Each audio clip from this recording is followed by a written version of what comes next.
화려한 세컨드. 시청자 여러분들 중에서 혹시 집 때문에 대출 받으신 분들 많으시죠? 아마 거의 다 받으셨을 겁니다. 네. 이 집값이 자꾸 떨어지다 보니까요, 은퇴 후에 주택담보대출금을 갚지를 못해서 어려움을 겪으시는 분들 참 많은데요. 네. 그래서 팔아도 손해, 안 팔아도 손해. 내 집 마련은 이거 어떻게 처리해야 되나 고민 많으신데요. 오늘 경기대 엄길청 교수 말씀 모시고 말씀드려 보겠습니다. 안녕하세요. 네, 안녕하세요. 제가 많이 안녕하세요. 부탁드립니다. 많이 좋아지셨는데. 네. 교수님 요즘 시대에 빚 없는 사람이 최고다. 뭐 그런 말 많은데요. 그렇습니다. 가계부채가 왜 이렇게 늘어난 겁니까? 이제 과거 우리는 원래 기업 부채가 대부분이었습니다. 네. 그런데 외환위기 때 IMF가 한국 기업들 빚 좀 그만 써라. 이러는 바람에 금융회사들이 대출처를 가계로 돌려버렸습니다. 가계가 되게 순진하거든요. 잘못 떼어먹고. 그러면서 이제 가계부채 쪽에 뭐가 늘었느냐 하면 주택담보대출, 그 다음에 심지어 소비금융까지 빌려주게 됐고, 그 다음에 요즘에 여신 전문 금융회사 하고 있잖아요. 네. 카드, 뭐 캐피털, 대부업체. 되게 또 그 언저리에 또 커졌습니다. 네. 그러면서 많은 사람들이 손쉽게 돈을 빌릴 수 있는 문턱이 낮아진 점이 있고, 또 2000년대 초반에 집값이 또 일시에 많이 올랐습니다. 네. 그래서 욕심이 좀 생기는 바람에 또 주택 금융을 쓰시고, 네. 또 그 뒤로 또 금리가 이제 내려가고 하니까 이자 이거 뭐 별거 아니네 하는 또 그런 마음도 생기고, 네. 마지막으로는 이 조기 명태가 많아지면서 실업이 장기화되는 바람에 생계형 부채가 또 생계형 생기고, 부채. 그래서 일이 이렇게 됐습니다. 예. 근데 그 중에서도요, 베이비부모 세대의 가계부채가 가장 심각하다고 하는데, 네. 이 베이비부모 세대의 가계부채는 어떤 특징이 있는 건가요? 우선 교육비 지출이 많은 세대입니다. 그렇죠. 예, 경쟁적으로 교육비, 사교육비 아주 한 중심에 있는 세대거든요. 네. 또 하나는 이제 무리하게 집을 또 사는 그 시절에 있어 살았습니다. 그러다 보니까 이 집을 필요해서 사는 것이 아니고 욕망에 따라 사느라고 큰 집을 또 사게 되고, 그 다음에 이제 아무래도 이건 참 조심스러운 말씀입니다만, 네. 이 베이비부모 부모님부터 연세가 길어지셔가지고 부모 보양비가 또 그렇죠. 병원 의료비도 좀 올라가게 되고, 위로 이래저래- 아래로 다 문제네요. 예. 그런 가운데 또 자녀 결혼은 또 갑자기 호화 혼수 시대가 되는 바람에 또 빚내가지고 애 또 시집장가 보내고, 또 근자에는 또 창업 좀 해보려고 또 창업비 나가고, 이래저래 돈이 많이 필요한 예, 아주 뭐 부채로 둘러싸인 인생입니다. 네, 듣다 보니까 이 베이비부모 세대가 참 불쌍한 세대인 것 같은데요. 예. 사실 뭐 그런 부채 중에 보면 가계 부채 중에 그 집을 담보로 하는 부채가 가장 많잖아요. 네, 그렇습니다. 그래서 저같이 좀 젊은 세대들은 이럴 거 굳이 왜 내가 집을 사야 되나 이렇게 생각하는 경우도 있거든요. 저도 그렇고요. 사람은 자기 경험 속에 사는데, 네. 이제 베이비 부모들은 시골 살다가 아버지 따라서 서울로 다 왔거든요. 네. 전부 뭐 판잣집, 남의 집, 새, 지하, 단칸방 하니까 내 집 갖는 게 이게 필생의 소원입니다. 내 집 없는 서러움. 그 다음에 또 주변 사람들이 집 가지고 가끔 또 돈도 벌고, 예. 이걸 보면서 우선 집부터 장만해야 되겠다. 그래서 현재 가계부채의 한 80%가 주택 관련 부채로 이렇게 되어 있습니다. 네. 또 하나는 이제 자녀에 대한 그 좀 지나친 그 부모의 배려가, 이 전세를 살다 보면 집 주인이 자꾸 뭐라고 합니다. 윗집에서 망가뜨리느냐, 시끄럽다. 네. 또 위층에서는 또 네. 새 들어온 집이 왜 이렇게 시끄러우냐, 내가 없어도 내가 한번 내 집에서 내 애를 집에서 건드 살아보자. 키운다. 예. 또 마지막으로는 내가 늙어서까지 남의 집에 살 수 있느냐, 뭐 이런 어떤 내 집에 대한 집착이 좀 컸던 것도 하나의 사회 병리라고 볼 수 있습니다. 근데 요즘 부동산 가격이 극히 일부 지역이긴 하지만 좀 들썩거리고 있지 않습니까? 요즘 뭐 팔고, 아까 초기에도 제가 말씀드렸습니다만, 팔고 좀 내 은퇴 후에 내 좀 노자금으로 써볼까, 그런 희망이 있습니까 요즘?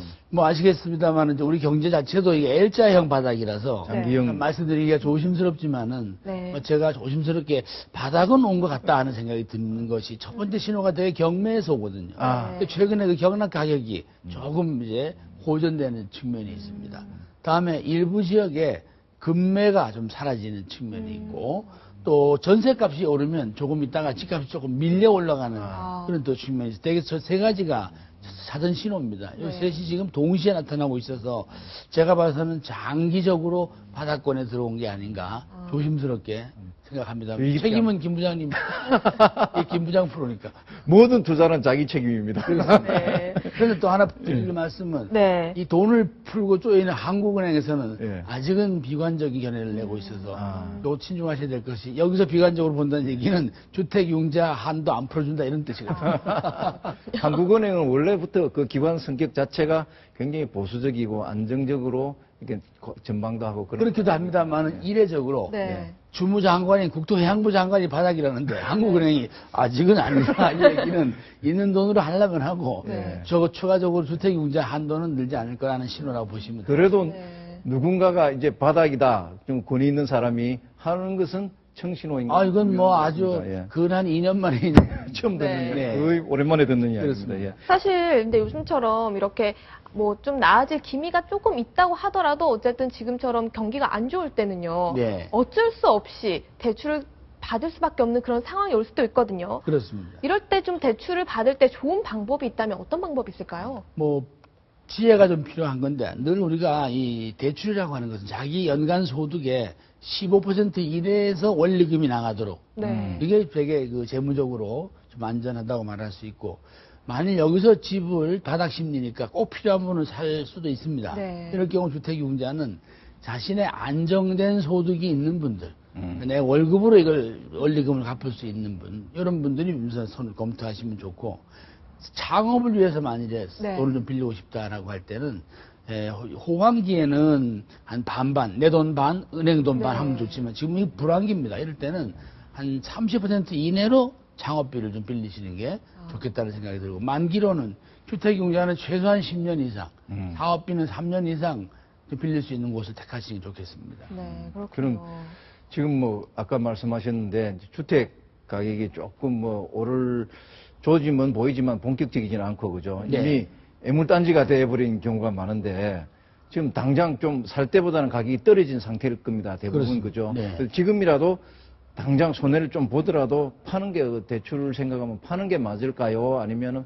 뭐 기다려 보는 게 맞을까요? 이제 개인 사정이 있겠습니다만 만일에 지금 이제 돈에 쪼달리시는 분들은 팔릴 수 있을 때 네. 먼저 파시는 게 좋다고 보는데 다만 그럼 팔면 어떻게 하느냐 네. 작은 집으로 옮기셔야죠. 어차피 그 집 내려가 있으니까. 그렇죠. 예. 저희가 보면 통상 식구 한 사람당 6평 정도가 적당합니다. 그러면 새 식구면 어떻게 예, 돼요? 그럼 18평이. 18평. 예. 그러니까 네. 만일에 큰 집일 경우에 안 팔리면 어떡하냐. 요즘 멀티홈이라고 그래서 네. 쪼개서 안에 집을 나눌 수도 있게 돼 있습니다. 그럼 문을 2개 내가지고 네. 한쪽은 빌려주고 한쪽은 뭐 자기 사시고. 쓰고, 예. 또 하나는 자녀하고 통합하는 것도 방법인 것이 부유한 분들의 통계를 보면 특히 일본이 그렇습니다. 네. 되게 한 집에 삽니다. 부모 자식. 없어서 그런 것이 아니라 그들은 같이 할 일이 생겨 있기 때문에. 아, 그래서 저는 그런 면에서도 우리가 가구 통합도 한번은 대범하게 검토할 때다. 부모 자식 사이가 네. 일단 좋아야 된다 그죠? 그건 며느리하고. 며느리 특히 자녀들이 며느리 별로 원하지 않을 수도 있을 또 것 하나는 같아요. 이제 단독주택이나 이런 네. 연립 같은 경우는 네. 생산적 용도로 쓰시면 어떻겠는가. 반의 수공업 이런 걸로. 네. 이럴 땐 차라리 자기 하시는 일이 그렇다면은 반지하 같은 게 훨씬 작업하기도 좋고 그렇죠. 값도 내려가고. 그렇죠. 네. 그 다음에 기왕이면은 그 주야 상주 인구가 많은 동네로 좀 이사 가시는 게 좋겠고 네. 끝으로 한 말씀 드릴 것은 외진 곳에 나이 들어 가시는 건 곤란합니다. 아. 그래서 혹시 만일에 저런 생활을 하겠다 하시면 제가 말리지는 않으나 네. 굳이 거기 가서 집 살 필요는 없습니다. 아. 왜요? 주변에 빌려 쓰시거나 거기서 안 팔립니다. 이 거래 환경성이 자체가 없고. 어렵다. 예. 또 하나 주의할 점은 내가 살고 싶은 집을 두 내외가 설계하는 집 그거 안 팔립니다. 상품성이 떨어지기 때문에. 그래서 이 농경지나 수목원 같은 건 사시는 건 제가 말리지 않으나 굳이 전원에 가서 집을 살 필요는 없이 빌려서, 근처에 있는 네. 농가주택 같은 거 장기 임대해가지고 잘 고쳐 쓰시면 좋겠다. 그런 네. 생각이 네. 뭐 그러니까요. 내- 부부가 설계해서 좋은 집을 짓고 앞에 텃밭도 가꾸고 그런 거는 그냥 로망으로만 가지고 그건 남진 씨한테 물어봐. 저 푸는 초원위에서 나는 초원위에. 부동산 교수한테 그렇게 말하시면 안 돼요. 네. 현실성은 없다. 네, 사실 뭐 요즘처럼 이렇게 뭐 경기 안 좋을 때 정부에서 막 여러 가지 대책들 발표하잖아요. 그렇습니다. 좀 우리가 쓸만한, 정말 실질적으로 쓸만한 그런 대책들이 있나요? 있습니다. 이제 급히 파실 분들은, 네. 또 사실 분들은 이 취등록세가 현재 감면 조치가 돼 있거든요. 즉시 네. 효과 보는 거니까. 두 번째, 이 생애 첫 주택 대출 받을 분들도 최근에 조건이 좀 호전됐습니다. 또 그런가 하면 이제 임대주택이나 도시형 생활주택, 공공 및 사회주택에 대한 다양한 형태가 있는데 서울시의 경우 협동조합형 공공임대주택 이런 게 있습니다. 이 북유럽의 모델이거든요. 네. 또 LH공사가 임대아파트를 형태를 다양하게 합니다.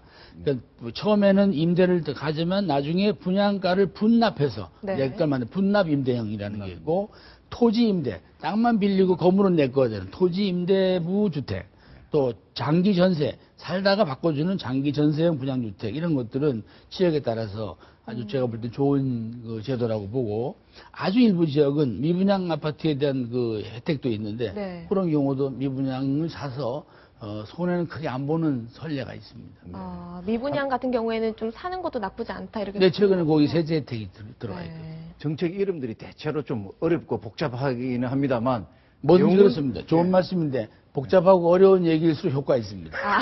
처음 나온 거예요. 그 내용은 참 좋은 것 같습니다. 네. 교수님 설명을 들어보니까. 이거 연구 많이 한 겁니다.